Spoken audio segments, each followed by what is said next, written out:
আপনি এখনো অস্বীকার করতেছেন যে আপনি মাছ নেন নাই। স্বীকার করেন তাহলে ছাড়বো না, যদি স্বীকার করেন তাহলে নাভানা গ্রুপে আমি দিব না।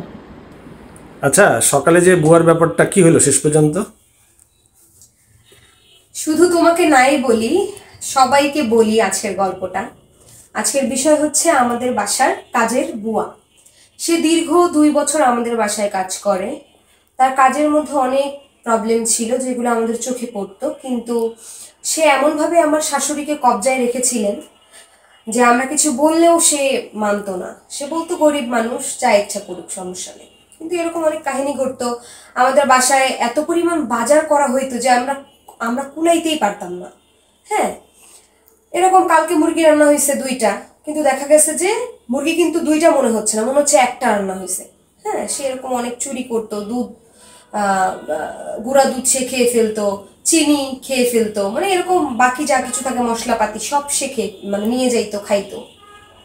তো আজকে একটা মজার ব্যাপার হলো, আজকে সকালবেলা প্রায় 2 কেজি ওজনের একটা ইলিশ মাছ আমি বের করে দিয়েছি। আমার শাশুড়ি বলছে যে আমার হাতে ইলিশ মাছ রান্না খাবে, এই জন্য বের করে দিয়েছি। বলছে যে আপনি কেটে ভেজে রেখে যাবেন, বাকিটা আমি রান্না করব। ও মা, দেখি এতটুকু একটা বাটির মধ্যে কয়েক পিস মাছ শুধু ভাজা। এরপর আমার সন্দেহ হলো যে এখানে তো পুরো একটা মাছ নেই। আমাদের বাসার যে বুয়াটা, এটা কিন্তু আমার ননদের বাসায়ও কাজ করে, আমাদের বাসায়ও করে, তাদের বাসায়ও করে। তো আমি আপুকে ফোন দিলাম যে আপু এরকম মাছ তো এখানে পুরাটা নাই, তো আপনি তাকে জিজ্ঞেস করেন তো সে পুরাটা রান্না করছে কিনা। হ্যাঁ, সে বলছে আমি তো পুরাটাই রান্না করে আসছি। তারপর আমি পিসগুলো গুনছি, তারপর দেখলাম যে নাই। সে কি করছে, একটা বাটিতে আমাদের আলাদা করে যেগুলো সে ভাজছে সেগুলো খুব পাতলা পাতলা পিস করে কাটছে। সে যে 5টা নিয়ে গেছে সেটা অনেক বড় বড় করে কাটা ছিল।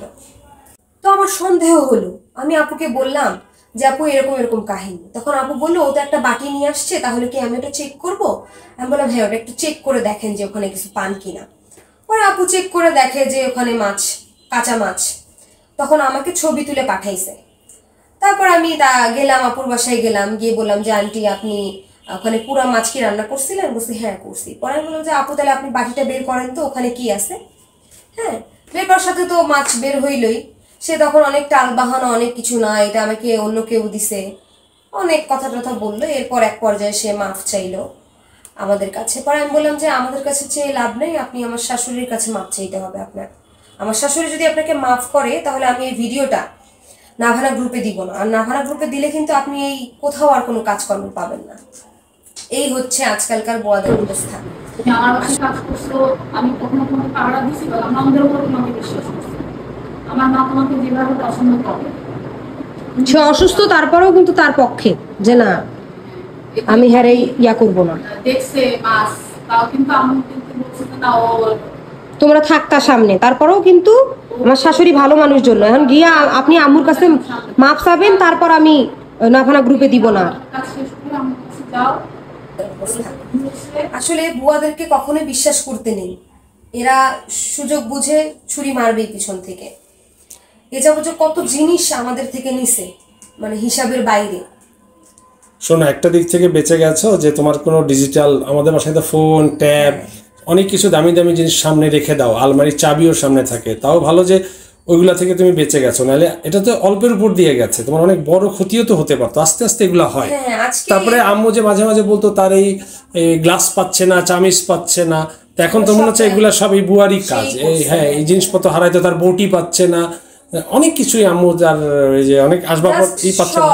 আমরা সবাই যে এত বিশ্বস্ত একজন বুয়া যে 2 বছর থেকে কাজ করতেছে, কিভাবে এই কাজটা করতে পারলো। ভাবছিলাম যে এই ভিডিওটা আমি কাউকে শেয়ার করব না, কিন্তু মনে হইলো যে না, এটা সবার জানা উচিত। স্পেশালি নাভানাতে থাকেন, কারণ এই ধরনের বুয়া থাকেন, তাদের সতর্ক হওয়া উচিত। হ্যাঁ, এই জন্য আসলে এই ভিডিওটা আমরা শেয়ার করছি। আসলে কাউকে ছোট করার জন্য করছি না, কিন্তু সতর্ক থাকা সবারই উচিত, এই জন্য বেসিক্যালি করা। হ্যাঁ, তো সবাই একটু চোখ কান খোলা রাখবেন বুয়াদের ব্যাপারে, বিশেষ করে তারা কিন্তু খুব ডেঞ্জারাস হয়, যেটা আমি আজকের আমার অভিজ্ঞতা থেকে আমি বুঝলাম। তো সবাই ভালো থাকবেন আর সতর্ক থাকবেন। আমি নিজেই দেখলাম এত বড় একটা ইলিশ মাছ সেখানে এতটুকু হয় কেমনে।